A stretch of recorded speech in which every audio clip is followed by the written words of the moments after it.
Ал отандық кәсіпкерлер Атамекен ұлттық кәсіпкерлер палатасы қолға алған әркімнің даусы маңызды атты акциясын қолдайды. Шараға қатысушы компаниялар аталған жазуы бар арнайы эмблеманы өз өнімдеріне жапсыруы тиіс. Мақсат тұрғындарды 26 сәуірде өтетін Қазақстан Республикасының президенті сайлауында дауыс беруге шақыру.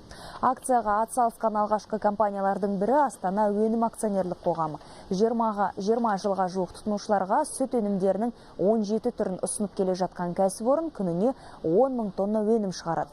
Қазақстанда жасалған өнім елордадағы ірі сауда нүктелері және шағын дүкендерге, мектеп пен балабақшаларға жіберіледі. Акцияның белгісімен алған әрбір азамат осы сайлауға келіп өзінің қолын, өзінің ойын көрсетеді деп ойлау ол міндетті деп ойлаймыз. Еліміздің келешегі үшін келу керек.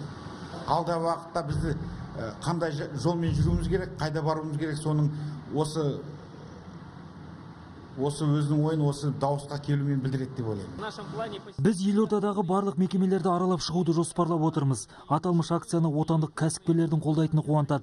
Сайлауда дауыс беру арқылы біз елдің дамуына өз үлесімізді қосамыз. Сондықтан тұрғындарды ел тарихындағы маңызды шараға қатысуға шақырамыз. Бұл әрқайсымыздың азаматтық міндетіміз.